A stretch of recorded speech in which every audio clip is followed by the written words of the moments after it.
आप देख रहे हैं श्री हरि कृपा आश्रम चैनल। संस्थापक स्वामी श्री हरि चैतन्य पुरी जी महाराज।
Hari Bol, Hari Bol.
Ulhasnagar में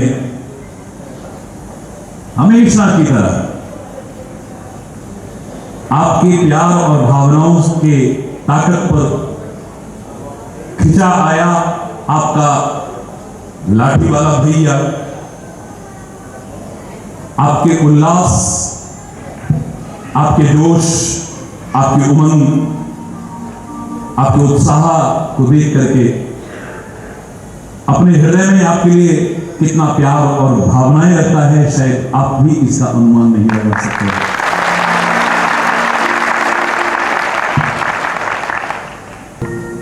आपके उत्साह का, आपके उल्लास का, आपके उमंग का, आपके जोश का, आपके प्रेम और भावनाओं का अनूठा दर्शन हमेशा से होता रहा है, आज भी हो रहा है, और मुझे पूरा विश्वास है कि आगे भी इसी तरह से ये अनूठा दर्शन होता है।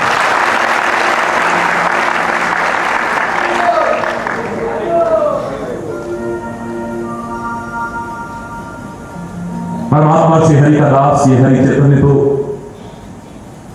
बेमोल बिक जाता है आपके प्यार और भावनाओं को देखकर।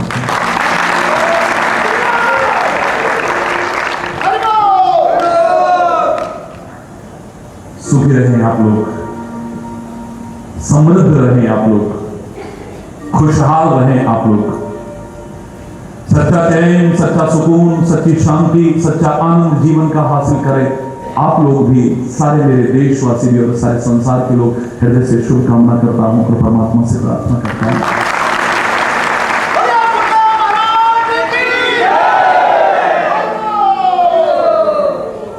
लेकिन आजकल जो प्रसंग चल रहा है, मजबूर होकर के मुझे कहना पड़ता है, मेरे प्यारे बच्चों, मेरे प्यारे भाइयों, मेरी प्यारी बहनों, कुछ गलतियां हम लोग ऐसी कर देते हैं जो गलतियां हमें जीवन में रुलाती हैं, जो गलतियां हमें जीवन में सताती हैं, हमारे जीवन की प्रगति का मार्ग अवरुद्ध कर देती हैं और हमारे विवाह से पता नहीं कितनों को क्रुद्ध कर देती हैं। कितने हमारे संबंधों में दरार आ जाती है, प्यार खत्म हो जाता है, सद्भाव खत्म हो जाता है, सच्चे चैन, सच्चे सुकून, सच्ची शांति और आनंद से तो वंचित हो ही जाते हैं हम लोग। कब से कामना करते रहे हमारे वेद, हमारे पुराण, हमारे ग्रंथ, हमारे शास्त्र, सुखी बसे संसार सब दुखिया रहे न कोई। यह अभिलाषा है प्रभु मेरी पूर्ण हो। विद्या बुद्धि धन धान्य से वंचित रहे न कोई। यह अभिलाषा है प्रभु मेरी पूर्ण हो। सर्वे भवन्तु सुखिनः, सर्वे सन्तु निरामयाः, सर्वे भद्राणि पश्यन्तु मा कश्चित् दुःख भाग् भवेत्। नानक नाम चढ़ी कर तेरे पानी सर्वत्र प्रसन्न। सब कामना, सब सुखी हो, सब समृद्ध हो, लेकिन फिर भी क्यों नहीं? अनंत महापुरुषों ने कामना की, प्रार्थना की है, शुभ कामना की। हमारे वेद पुराण ग्रंथों ने कामना की। हमारे मंदिरों से, मस्जिदों से, चर्च से, गुरुद्वारे से आए भी आवाज आती है, फिर भी सब सुखी क्यों नहीं? सब समृद्ध क्यों नहीं है? सब खुशहाल क्यों नहीं है? सब फल फूल क्यों नहीं रहे हैं? सबको सच्चा चैन, सुकून, शांति, आनंद हासिल क्यों नहीं हो पा रहा है? क्यों वंचित है? आपके प्यार उत्साह की चर्चा करने के साथ साथ मैं उस व्यक्ति की भी, मैं हालांकि किसी की मात्र झूठी प्रशंसा करने यहां नहीं आया हूं, लेकिन उस व्यक्ति की प्रशंसा केवल भी कैसे रहूं जिसने इतना सुंदर स्थान कार्यक्रमों और में भी जाता होगा, लेकिन धार्मिक कार्यक्रमों के लिए अपनी भावना और प्यार से ही समय समर्पित भाव से इस्तेमाल करता रहा है। इस उन्हें धन्यवाद। जहां से संदेश सारे विश्व में जा रहा है, शायद आपके फलने फूलने का मार्ग प्रशस्त कर दे सारी दुनिया के लोगों का, जो करोड़ों लोग मुझे इतने प्यार और श्रद्धा से सुनते हैं, उनका फलने फूलने का मार्ग प्रशस्त कर दे। एक वाक्य को लेकर के चले हैं हम, बहुत दिन से प्रवचन चल रहा है। परसों आप लोग गोरे गांव भी आए थे।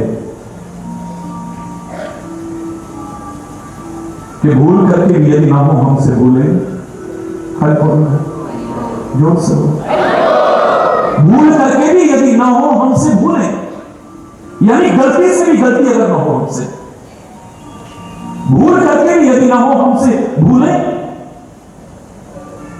सदगुरु का मार्गदर्शन, संतों का मार्गदर्शन और परमात्मा को यदि ना भूले तो जीवन में फले फूले। इन दोनों में से कोई ना कोई अभाव रह जाता है, तभी हमारा फलना फूलना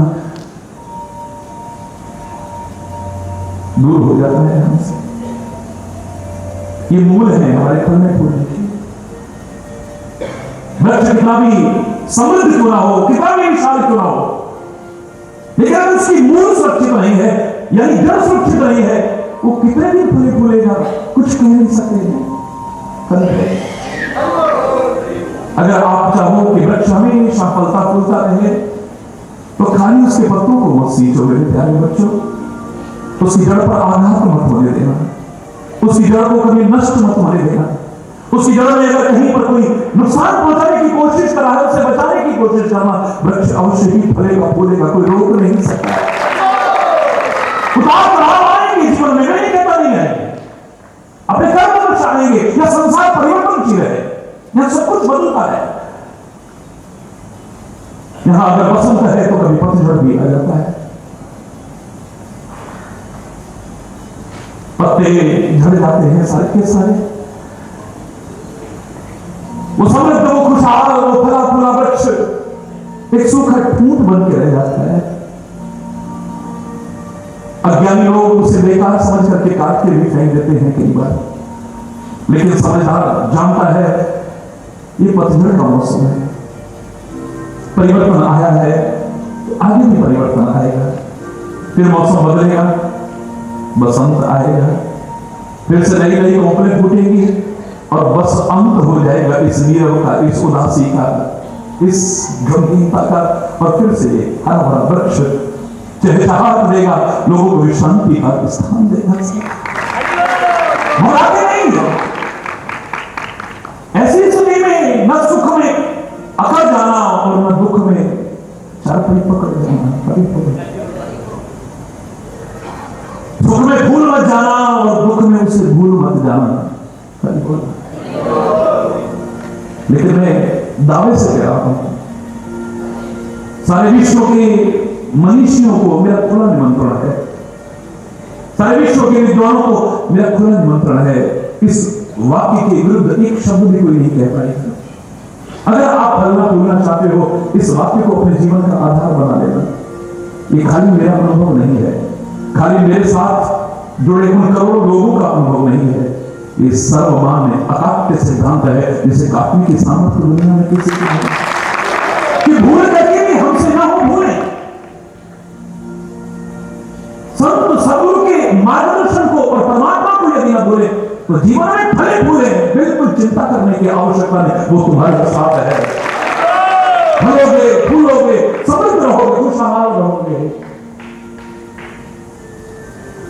गलती से भी गलती ना हो जाए, खुद कोशिश करना, और कोशिश करके भी अगर गलतियों से न बच पाओ तो मैंने परसों भी कहा था, प्रार्थना करते रहना, इतनी शक्ति हमें देना दाता, मन का विश्वास कमजोर होना, हम चले नेक रास्ते पे, हमसे भूल कर भी कोई भूल होना, हमसे भूलने से भी कोई भूल ना हो जाए, गलती से भी कोई गलती ना हो जाए हमसे।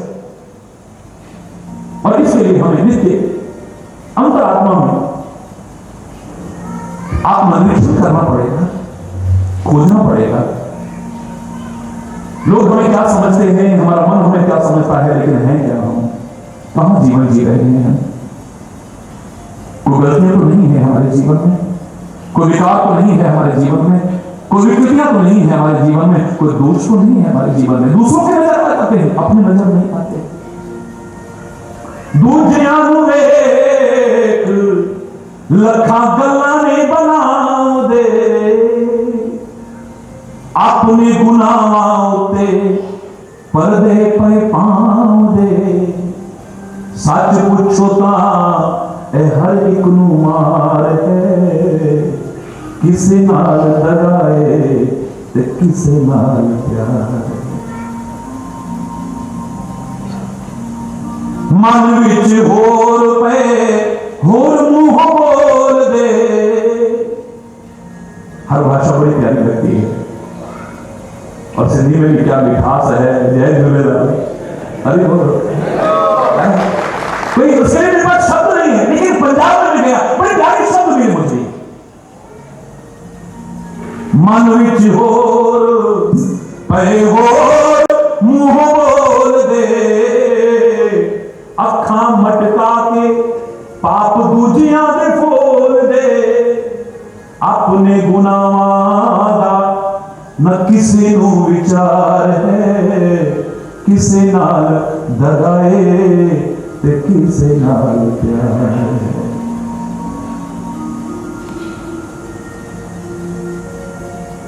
किसे नू विवेक पावे अपना बना के, ओही बन जाएगा बेगाना समय पाके, ओही बन जाएगा बेगाना समय पाके। रब दे बिना ना कोई सच्चा गमखार है, किसे नाल दगाए ते किसे नाल प्यार है। मैं दूजे किसे दे गुनाहां वल नजर दौड़ावा क्यों, मैं किसे दे गुनाहां वल नजर दौड़ावा क्यों। आप जे न समझा दूजे नू समझावा क्यों, आप जे न समझा दूजे नू समझावा क्यों। खोजोगे ना तो अंदर से आवाज आएगी, मेरा मन कान ए आप गुनहगार है, मेरा मन कान ए आप गुनहगार है, किसे नाल दगाए थे किसे नाल प्यार। हरि बोल, हरि बोल। मैं किसके गुनाहों पर नजर दौड़ाऊं, किसकी कमियों पर नहीं करूं। प्रकृति सिखा रही है कि जब कभी किसी की कमियां और बुराइयां देख करके मैंने उंगली उठाई उसकी ओर, 3 उंगली और 1 अंगूठा मेरी हो रखा है, जो इशारा कर रहा है कि दोष दूसरों के नहीं, काश तू अपने देखता तो तेरा जीवन संवर जाता। लाख देखा कबीर ने, नमन है उस महापुरुष को, बहुत कुछ कहा सबके लिए, लेकिन आखिर में कहता है बुला देख मैं चला, बुरा न मिले कोई, जो दिल खोजा आपना मुझसे बुरा न कोई। कबीरा तेरी झोंपड़ी गलकटियाने के पास, करेगा सो भरेगा, तू क्यों हुए उदास हो अपना काम देखा। कोई अच्छा कर रहा है तो अच्छा उसका होगा, बुरा कर रहा है तो बुरा उसका होगा। तेरे को जो मिलेगा तेरे अपने जीवन से मिलेगा।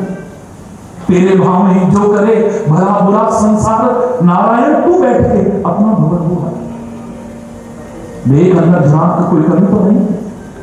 दूसरों की कमियां बहुत जल्दी नजर आ जाती हैं, दूसरों की गलतियां बहुत जल्दी नजर आ जाती हैं, दूसरों के दोष बहुत जल्दी नजर आ जाते हैं, पर अपनी नजर नहीं आते। हरि बोल। आ भी जाए तो हम उन्हें नजरअंदाज करने की कोशिश करते हैं। किसी ने कहा ये शराब क्यों पीते हो? हम रोज थोड़ी पीते हैं, वो तो कभी खुशी हुई तो ले लिया, कभी कोई गम हो गया, मूड खराब हुआ तब ले लिया। हम कोई शराबी थोड़ी ना है। अरे बोल, अपने दोष को, अपने बुरे व्यसन को, अपनी कमी को नजरअंदाज करने की कोशिश करते हैं, कोई ना कोई बहाना बनाकर। ये कोई ज्यादा बड़ी बात नहीं है, हम बहुत छोटी सी तो कमी है। ये छोटी छोटी कमियां ही एक दिन बड़ी बनती है और हमारे जीवन का पतन कर देती है, नाश कर देती है। ये छोटी छोटी कमियां ही एक दिन बहुत बड़ी कमियां बनती हैं मेरे प्यारे बच्चों। ये छोटे छोटे दोष ही एक दिन बहुत बड़े दोष बन जाते हैं, छोटे छोटे विकार ही एक दिन बहुत बड़े विकार बन जाते हैं, छोटी छोटी बुराइयां ही एक दिन बहुत बड़ी बुराइयां बन जाती हैं। और घर में जो छोटी छोटी बातें जिन्हें नजरअंदाज करते हो ध्यान देना, ये छोटी छोटी बातें ही एक दिन बहुत बड़ी बातें बन जाती हैं और आपके घर को तोड़ देती हैं, बिखेर देती हैं, प्यार और सद्भाव खत्म कर देती हैं। ये छोटा मत समझो, कुछ चीजें हैं ये छोटा मत समझना। कभी छोटी सी चिंगारी में बची है, सारी आग बुझ गई है।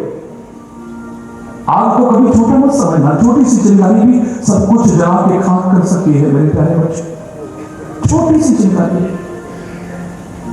आग को कभी छोटा मत समझो, रोग को कभी छोटा मत समझो, नजरअंदाज मत करो। छोटी सी फुंसी भी हुई है, छोटी सी फुंसी भी, उसका उपचार करो, कहीं वो नासूर बन के हमारे जीवन को लेने वाली ना बन जाए। नजरअंदाज मत करो छोटे से रोग को भी। रोग कोई छोटा नहीं होता है। अग्नि, जोर से बोलो, छोटी, जोर से बोलो, नहीं होती है। व्यसन कोई छोटा, जोर से बोलो, नहीं होता है।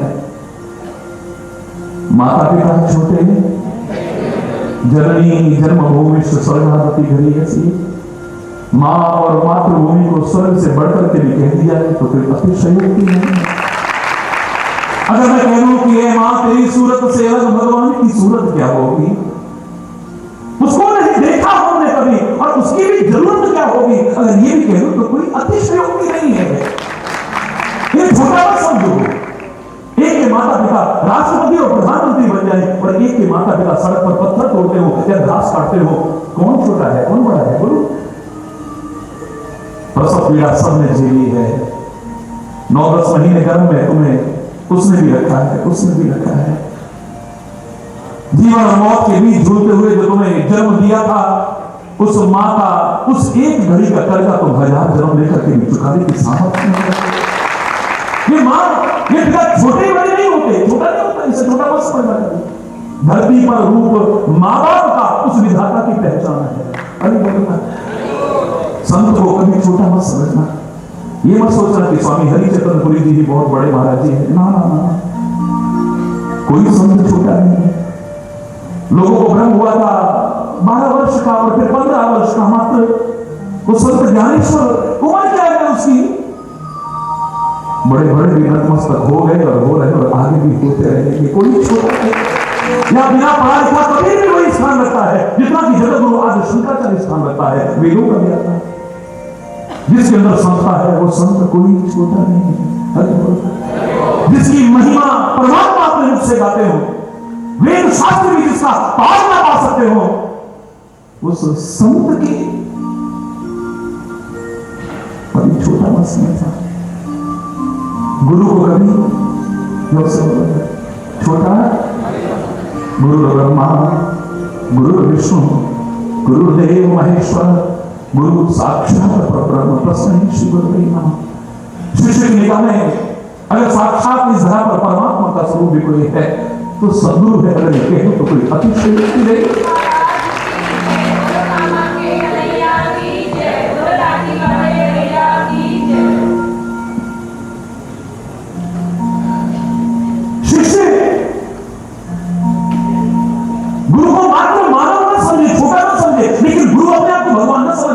मामला गड़बड़ हो जाता है, यही गड़बड़ होता है।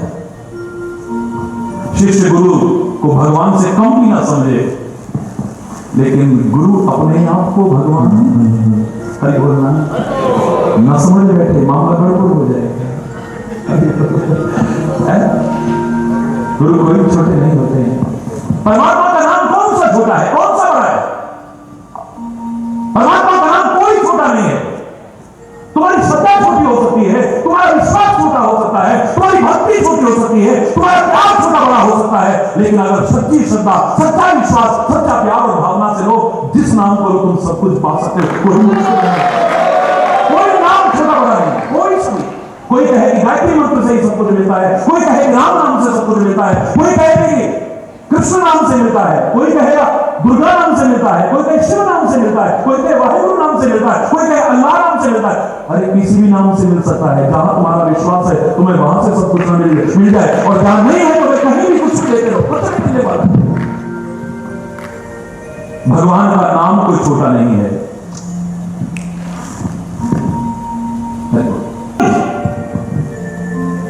ये कुछ चीजों को छोटा कभी मत समझना मेरे प्यारे बच्चों, मेरे प्यारे भाइयों, मेरी प्यारी बहनों। इसी तरह से सांप कौन सा छोटा है? हो सकता है 8 फुट लंबा नाग भी जहरीला ना हो और छोटा सा सांप भी जीवन को लेने वाला हो जाए, क्या पता है। सांप छोटा है, जोर से बोलो ना, किसी चीज को छोटा मत समझो। ठीक इसी तरह से अपने विकारों को, अपनी कमियों को, अपने दोषों को छोटा मत समझना कभी। ये छोटी छोटी कमियां ही हमारे जीवन को तबाह कर देती हैं। छोटी छोटी गलतियां ही हमारे घर को बर्बाद कर देती हैं, हमारी शांति को बर्बाद कर देती हैं, हमें सच्चे चैन, सच्चे सुकून और सच्ची शांति से परे कर देती है। विचार करते रहिए।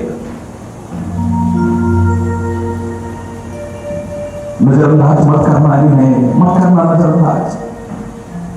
न समझ आए तो अपने इतिहास को उठा करके देखना। छोटी छोटी गलतियों ने किस किस को क्या क्या कष्ट उठाने को मजबूर नहीं किया है, बाध्य नहीं किया है। छोटी छोटी गलतियां कहीं जाने वाली है, चाहे वो गलतियां जानबूझ के की हो, चाहे वो गलतियां अनजाने में हो गई। जैसे जहर जानबूझ के पिए तभी मरते हैं, अनजाने में पी जाए तभी जीवन लेते हैं। आग में हाथ जानबूझ के डाले तभी नहीं जलते हैं, अनजाने में जल जाए तभी। पास और लोहे का स्पर्श जानबूझ के करे तभी सोना नहीं बनता है, अनजाने में हो जाए तभी बनता है। बिल्कुल ठीक ऐसे ही गलतियां चाहे जानबूझ के करना, चाहे अनजाने में हो जाए, हमको मजबूर होकर उसका फल भोगने को बाध्य होना पड़ता है। बच नहीं सकते। महाराज दशरथ ने कौन सा जानबूझ के गलती की थी? बहुत विस्तार से परसों मैंने बताया आपको। अनजाने में तीर चला था, उन्हें क्या मालूम कि शब्द तुम्हारा पानी भर रहा है। कान में आवाज आई, लगता है किसी जानवर के जल पीने की या स्नान करने की आवाज। उसे नहीं मालूम था कि लोटा डाला गया है और ऐसे पानी भरा जा रहा है।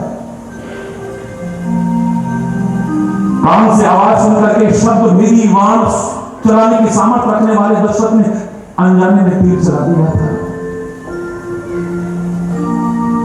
श्रवण कुमार की मौत हुई स्त्री से विस्तार में काफी बता चुका हूं और आप भी जानते हो, ज्यादा बताने की जरूरत नहीं है। महाराज दशरथ से जानबूझ के ऐसी गलती की कोई कल्पना भी नहीं कर सकता है, उम्मीद भी नहीं कर सकता है। और ये गलतियां हम भी करते हैं। हम भी कान से शब्द सुन करके इस जवान से तीर चलाना शुरू करते हैं। उसने हमारे ऐसा कहा, जानने की कोशिश नहीं करते हैं, शब्द भेदी मान छोड़ते हैं। उन वर्णों का घाव हो सकता है एक बार भर जाए, लेकिन हम नहीं जानते कि हमारी जवान से चला हुआ तीर का घाव तो भरता भी नहीं है। जिस पर हम छोड़ते हैं सारा जीवन बेचारा ऐसे ऐसे तीर चलाते हैं, ऐसे ऐसे तीर। श्राप मिला था कि तूने जैसे आज अपने जिगर के टुकड़े की याद में तड़पते तड़पते हमें प्राण छोड़ने को मजबूर किया है ना दशरथ। एक दिन आएगा हम श्राप देते हैं कि तू भी अपने बेटों की याद में तड़पते तड़पते तड़पते तड़पते अपने प्राण को त्यागेगा। कर्म करते समय पता नहीं चलता है और उसके बाद भी कई बार हम भूल जाते हैं। महाराज दशरथ भूल गए थे, मुझसे ऐसी गलती हुई थी और श्राप भी मिला था। जब राम की याद में तड़पते तड़पते अपने प्राणों को त्याग रहे थे और कोई बेटा नजदीक नहीं था, रामायण में तुलसी कहते उस समय याद आई, तापस अंध शाप सुधियाई, तापस अंध शाप सुधियाई। उस अंधे तपस्वी के शाप की बात आज याद आ रही है। एक वो दिन था कि मैंने उसके बेटे को मारा था अनजाने में, और उसको याद करते करते उन्होंने प्राण त्यागे थे और कहा था कि एक दिन तू भी अपने बेटे की याद में तड़पते तड़पते प्राण त्यागेगा। अपने कर्म का फल आज मुझे भोगना पड़ रहा है। अरे राम जगत पिता जिसका बेटा बनकर के आया हो, वो महाराज दशरथ को मामूली चीज नहीं है, पर जानबूझ के नहीं अनजाने में उनसे भी गलती हुई, उन्हें कर्मों का फल भोगना पड़ा, अपनी गलती का फल भोगना पड़ा। हम गलतियां करेंगे तो क्या फल नहीं भोगेंगे? बेटे की बात छोड़िए, भगवान जिसका बेटा बनकर के आया हो, जगत पिता बेटा बनकर के आया, बात छोड़िए उसकी। और उसकी अर्धांगिनी सीता से अगर गलती होती है, ये मत सोचना कि कर्म का फल भोगना नहीं पड़ेगा। मैंने कहा था कि भगवान श्री राम सामने हैं और सीता का ध्यान कहां जा रहा है? हिरण की ओर जा रहा है। शास्त्रों ने कहा था ये मन वचन और कर्म से 10 तरह के अपराध होते हैं हमसे, 10 तरह की गलतियां होती हैं हमसे, और जिसने इस 10 को हरा है उसी के जीवन में दशहरा आता है, यानी विजयदशमी का पर्व आता है। जीतता है वो जीवन के राह को, कभी हार नहीं करता।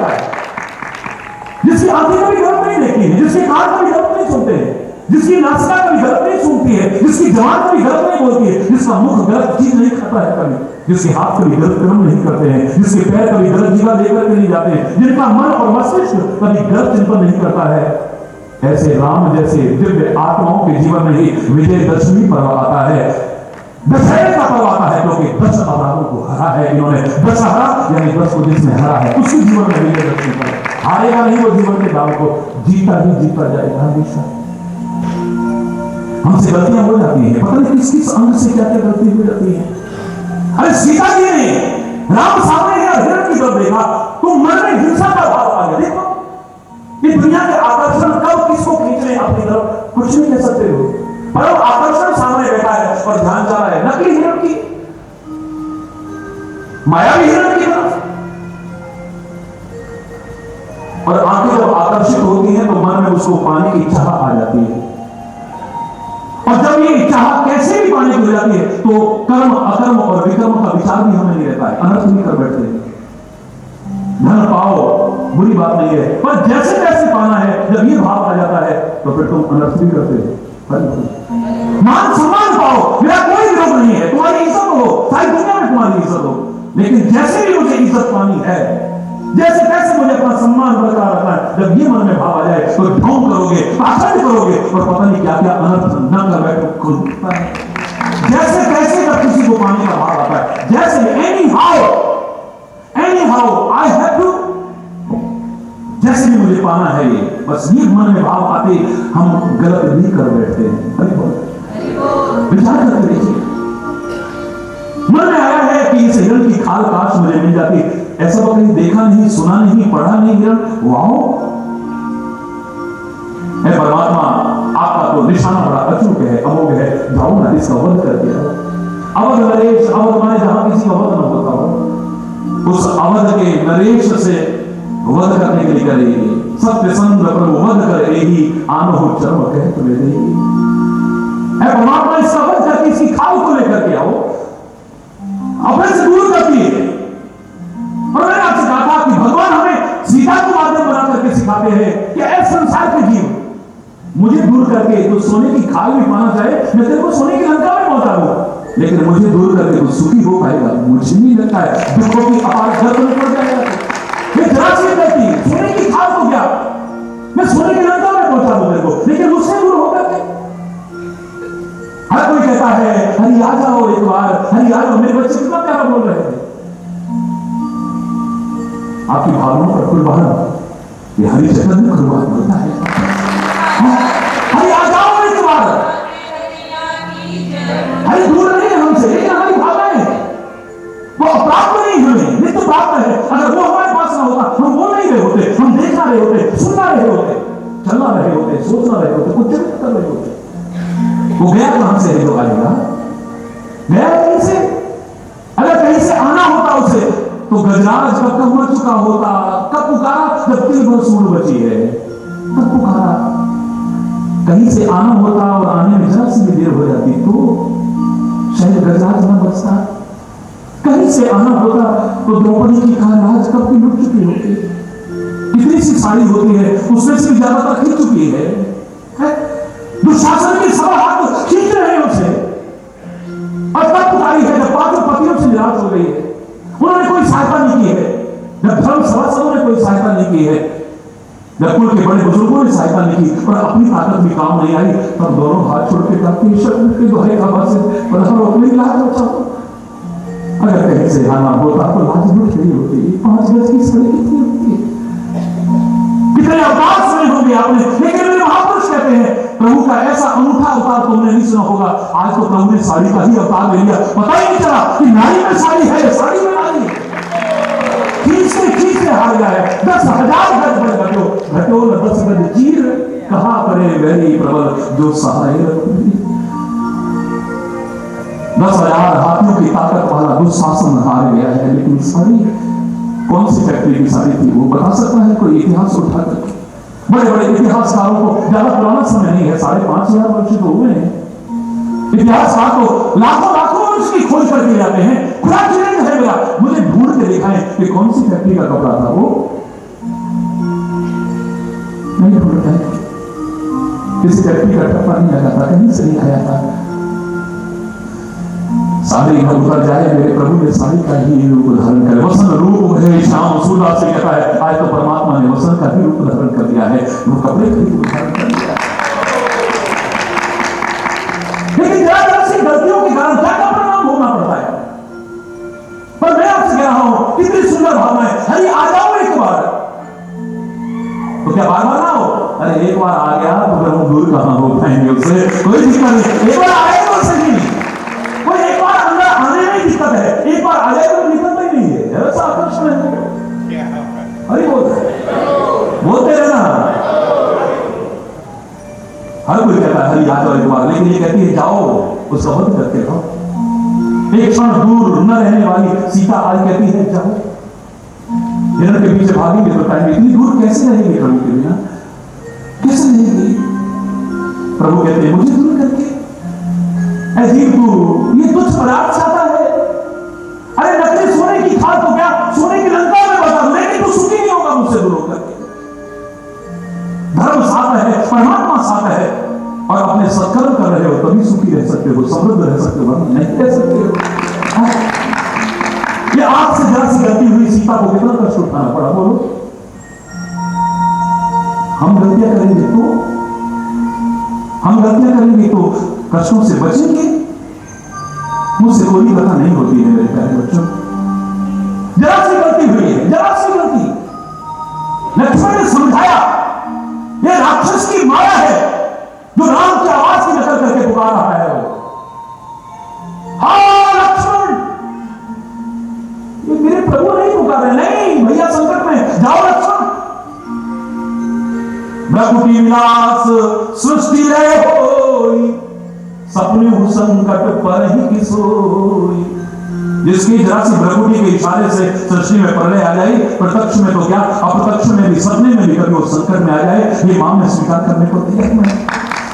मेरे भैया परमात्मा है, जगदीश्वर है वो, काल के भी काल, महाकाल है वो, उन पर संकट नहीं। तुम्हारे मन में लगता है कोई खोट है, तुम नहीं जा रहे हो, जरा सी गलती हुई है। जवान से लक्ष्मण जैसे प्यारे बेटे के लिए जो मां से ज्यादा कुछ नहीं मांगता है अपनी वाणी को।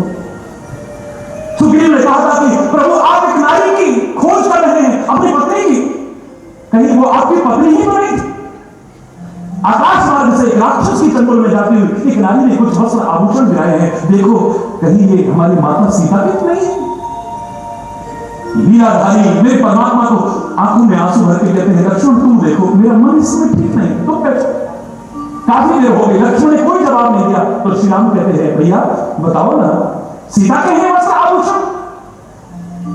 कैसे बताऊं स्वामी, मैंने मां के चरणों के अलावा कभी कुछ देखा ही नहीं, और ये जितने आभूषण हैं सब चरणों से ऊपर के हैं, तुम्हें कैसे जो मां मानता है, इसके मन में कभी रुकावट नहीं आई, कोई विकार नहीं आया है। आज सीता कहती है लगता है तुम्हारे मन में कोई खोट है जो भाई की मदद करने नहीं जा रहे। मरम बचन सीता जब बोला, हरि प्रेरित लक्ष्मण मन डोला। लेकिन फिर भी विवेक को नहीं खोया है। रेखा कीजिए मां, क्षमा करना, अपराध मैं जाना नहीं चाहता था, भैया की आज्ञा नहीं है मुझे यहां से छोड़ने की, लेकिन आप कहती हो तो मैं जाता हूं, लेकिन इस रेखा को पार कर दो। किसी की सामर्थ्य नहीं है जो इस लक्ष्मण रेखा के अंदर प्रवेश कर जाए, कैसा भी कोई ताकतवर आए, कैसा भी कोई इसके अंदर प्रवेश नहीं कर पाएगा, बस आप बाहर मत निकल। लेकिन फिर गलती हो गई, उस रेखा को पार करके लिए, वो रेखा क्या है? सीमा रेखा है।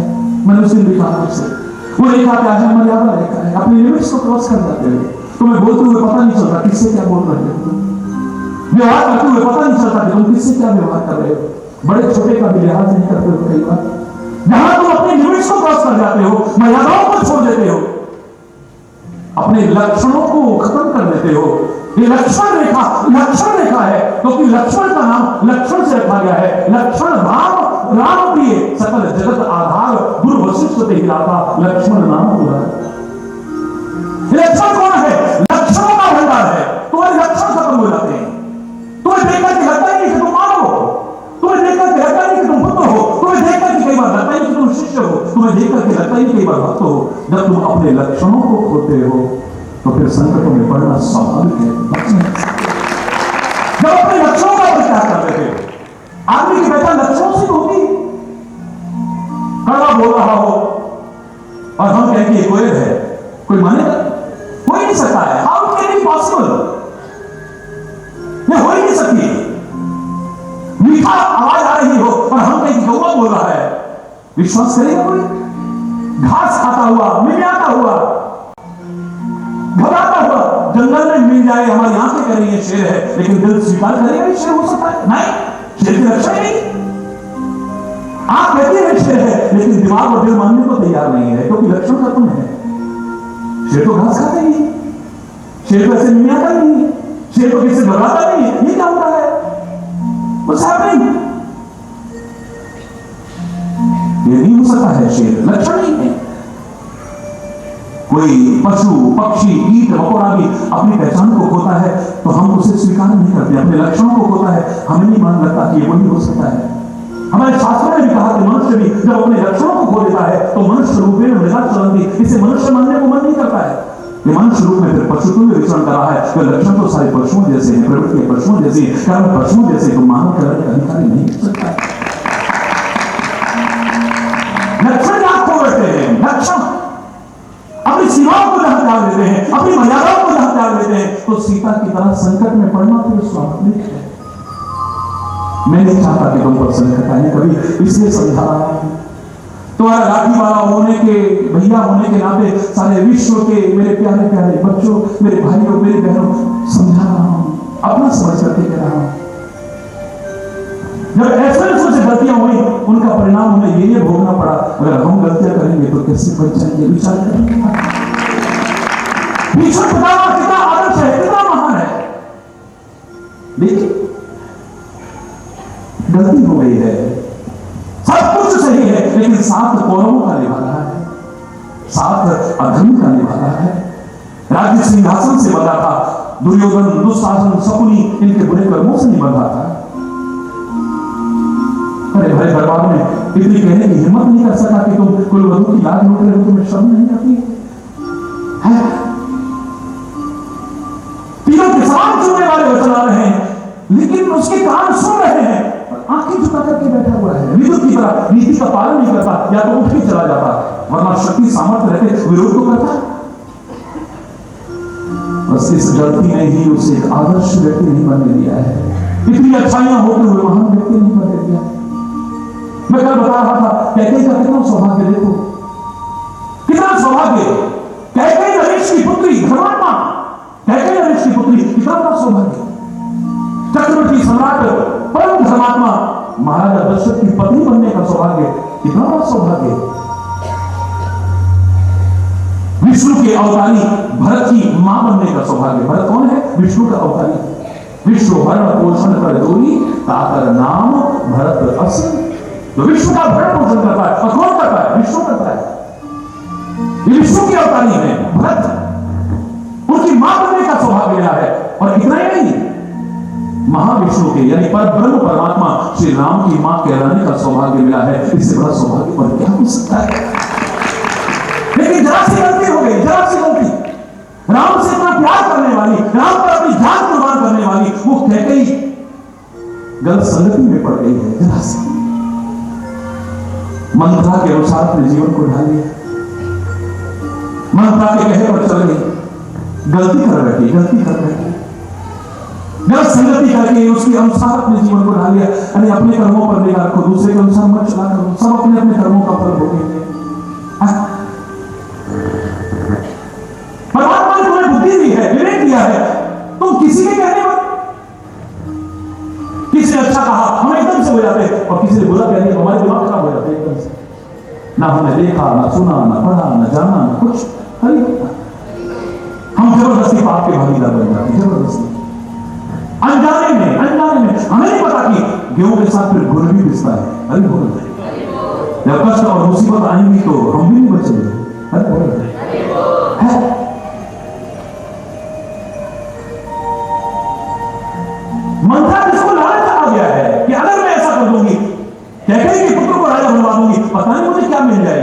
लालच में उसकी मति को भ्रष्ट कर देती है। इतनी अच्छी मति वाली जब गलत संगति करे, शुरू में उसका असर नहीं पड़ा, लेकिन धीरे धीरे गलत संगति का असर जरूर पड़ेगा। हरि चैतन्य करो संगति सज्जन की मेरे भाई, कर संगति दुर्जन की बावरे, शुभ गति काहू ना पाए। कर संगति केले की स्वाति, बल कपूर है जाती।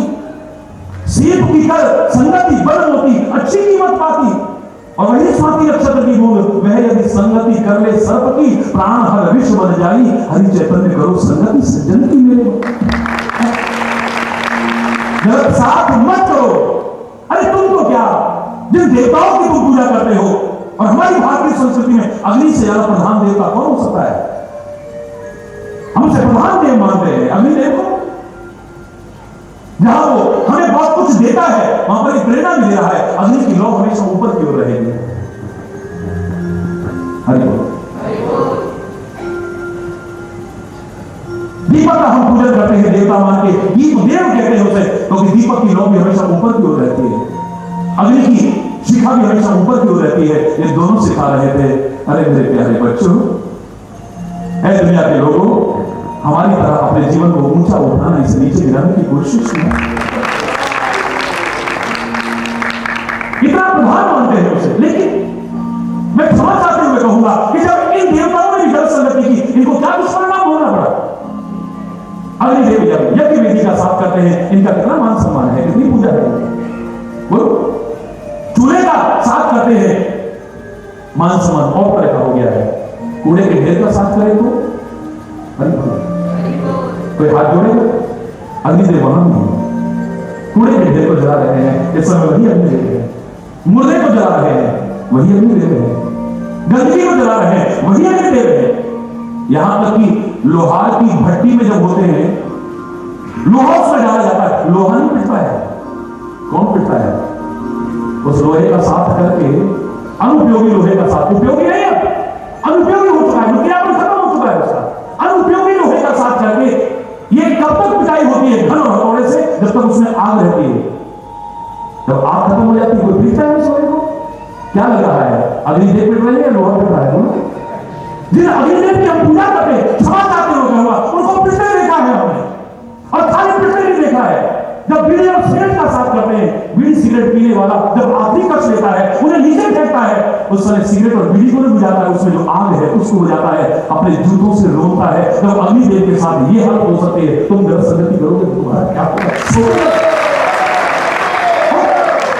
कितने सौभाग्य है कह के, लेकिन गलत संगति की है तो सौभाग्य भी गया और सुहाग भी गया। ना सुहाग बचा, ना सौभाग्य बचा, सब खत्म हो गया सब। जब इनके साथ ऐसा हुआ, हम गलतियां करेंगे तो? कलयुग का हमारा पहला नरेश कौन था बताइए? पहला नरेश कौन था? जब कलयुग प्रारंभ हुआ है, पहला राजा कौन था इस राजा? राजा परीक्षित। उसके समय में कलयुग प्रारंभ हुआ है, महाराजा परीक्षित के समय शुरू हुआ है।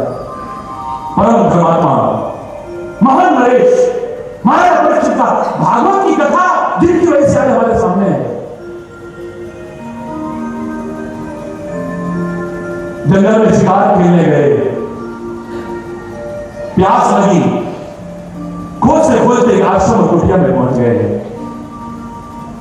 लेकिन जब आध्यात्मिक क्षेत्र में प्रवेश करो तो इस ईगो को खत्म करके जाओ, अपनी अकड़ को खत्म करके जाओ।